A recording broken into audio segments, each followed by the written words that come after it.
প্রার্থী বদলের দাবিতে রাস্তা অবরোধ তৃণমূলের। শিলিগুড়ি মহকুমা পরিষদের সহকারী সভাধিপতি রুমা রেশমি এক্কাকে ফাঁসি নেওয়া বিধানসভা কেন্দ্রের তৃণমূল প্রার্থী হিসেবে টিকিট না দেওয়ায় ক্ষোভে ফেটে পড়ল ডাঙ্গাপাড়া এলাকার চা শ্রমিকেরা।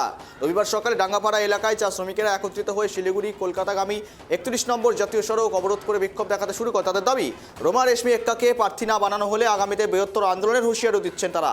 রিনা এক্কাকে এলাকার মানুষ চেনেন না, আপদে বিপদে সবসময় রুমা রেশমি এক্কাকে কাছে পাওয়া যায়। অন্যদিকে ফাঁসি দেওয়া বিধানসভা কেন্দ্রের কোঅর্ডিনেটর কাজল ঘোষ জানান, টিকিটের বিষয়টি শীর্ষ নেতৃত্বরা নির্ধারণ করেন কে দলের প্রার্থী হবে। এবার এই বিধানসভা কেন্দ্রটি জেতার ব্যাপারে অনেকটাই আশাবাদী তিনি। যদিও এই ইস্যুকে কেন্দ্র করেই মূলত চা শ্রমিকেরাই ক্ষোভ দেখাতে শুরু করেছেন প্রার্থী বদলের দাবিতে। চা শ্রমিকদের জাতীয় সড়ক অবরোধ প্রার্থী বদলের দাবিতে শিলিগুড়ির ফাঁসি দেওয়ার বিধানসভার ঘটনায় ব্যাপক চাঞ্চল্য তৈরি হচ্ছে। পছন্দসই প্রার্থী না হলে আন্দোলনের হুঁশিয়ারি, অর্থাৎ যেই প্রার্থী দেওয়া হয়েছে নাপসন্দ তৃণমূলের কর্মীরা। ये रास्ता बंद करने का हम लोग का एक ही मकसद है कि हम लोग का जो यहाँ पर फांसीदा ब्लॉक में जो एसटी मेंबर हम लोग को चाहिए वो माने खुद से चुना जाता है। हम लोग को जो एसटी मेंबर जब यहाँ पर दिया गया है तो एसटी मेंबर तो हम लोग को चाहिए कि हम लोगों को राय देना चाहिए कि आप लोग किसको चाहते हैं।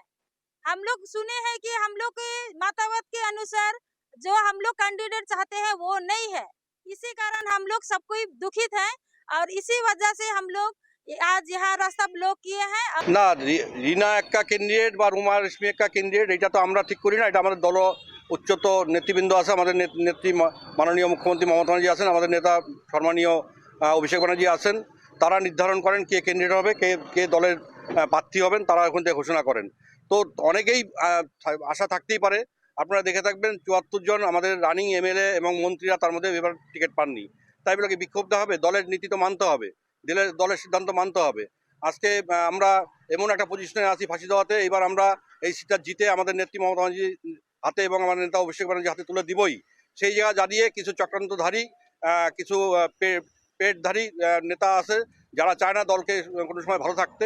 সেই ধরনের লোকের আঙুল হেরণে হয়তো করে থাকতে পারে, আমার জানা নেই। দেখেন, আপনারা 15 বছর থেকে এদের নীতি নিষ্ঠা সকলেই জানেন। এরা সবসময় গোষ্ঠী কন্দলেই থাকে এবং এবারে স্বাভাবিক আমরা দেখতেছি যে তাদের যে নীতি আদর্শ নিয়ে যেটা করার সেটা কিন্তু তারা কিন্তু ঘোষণাও করে দিয়েছে প্রার্থীর নাম। কিন্তু আজকে যা হতো সেখানটায় সুপ্রিমো, যেটা তৃণমূলের সুপ্রিমো আমাদের মাননীয় মুখ্যমন্ত্রী, আজকে তার আদেশ যখন সেখানে মানা হয় না, তাহলে এখানে বোঝা যাচ্ছে যে আজকে তৃণমূলরা কিন্তু গোষ্ঠী কন্দলে এরা এবারে পুরোপুরি বোঝা যাচ্ছে যে এবারে সম্পূর্ণভাবে সাধারণ মানুষ এদেরকে কিন্তু গোষ্ঠী কন্দলে যেভাবে হচ্ছে, এদের কিন্তু স্ক্রিনে দেখতেছে, তাদের ছবি দেখতেছে। এবারে দেখবেন তৃণমূল প্রার্থী অর্থাৎ রিনা এক্কা বা রমা রেশমি এক্কা, এদের মধ্যে দেখেন এতটা গোষ্ঠী কন্দল, এদের কতটা তালে এই তৃণমূলের তালে তাদের নীতি আদর্শ আছে।